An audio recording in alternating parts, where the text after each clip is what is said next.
All right. So we ready? Yeah, we're ready.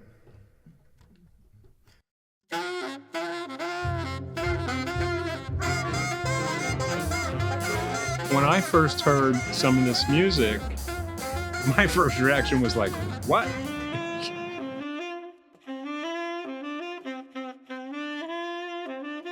So typically people think of and call this music that we play free jazz or avant-garde jazz. Most of the musicians I know that play it do not like those words and won't use them.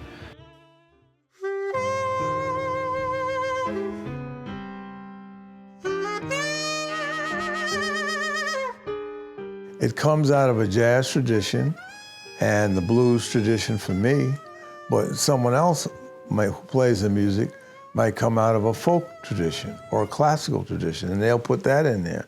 So the music is called creative music because it's a music that procreates itself as it's being played. One of us start, the other horn joins, the third one joins. We are a cappella for a while, and then the rhythm section is back.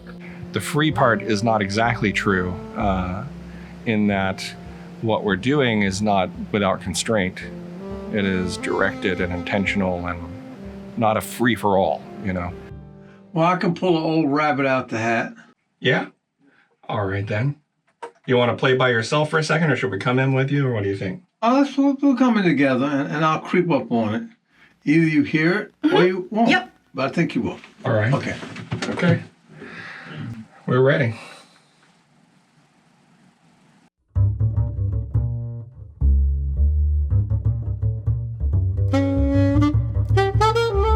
One thing I'll call it is spontaneously composed group music. It's almost like a Japanese old garden. It's not filled with all trees and stones. You see sometimes just there's nothing. And it looks like there's nothing, but there is a big thing. And we could create that big thing.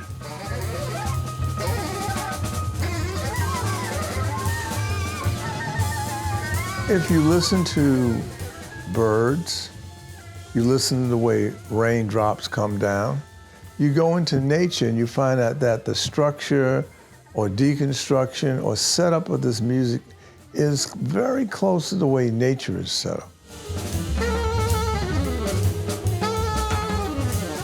The heartbeat, the breathing, all of that is not like 4/4 or 3/4, or doesn't necessarily come in a key, you know, B flat or C or D minor. No, you know, what key is your laughter in?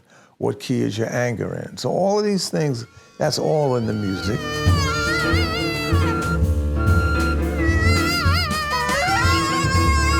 Emotionally, you hear a lot of different dimensions in our everyday life. Sometimes it's very deep in sadness, or deep in happiness. And sometimes it's very like a passion, like a boom.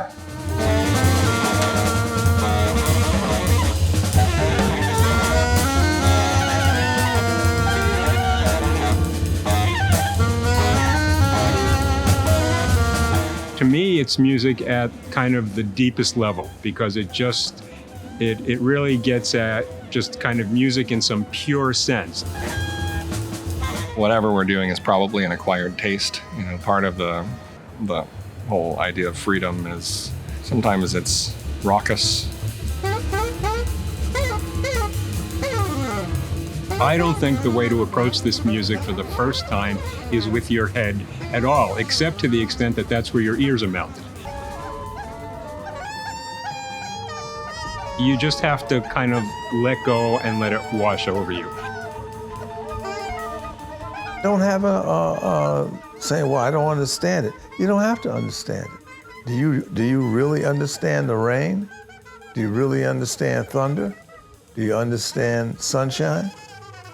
The reason this music is so deep for the people who play it and listen to it is it's completely about your life. It's you bring everything that you are and who you are and what your experience is, you bring that to your instrument. I scream into my saxophone. In fact, I was worried I might be getting sick, and then I realized, no, I've been screaming for 4 days.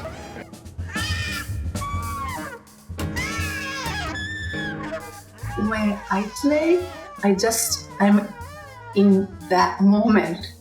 And to be honest, after that, I don't remember anything.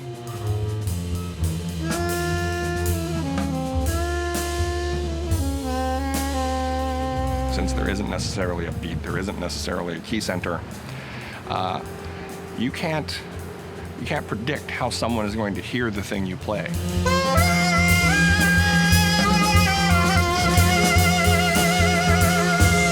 Ultimately, when it's done right, it's soulful, inspired music that the players love and that conveys some emotion. Other than that, there are no boundaries or rules. One sound, and then that sound is like a seed and it grows. And by the time we're finished, we have a symphony of marvelous sound.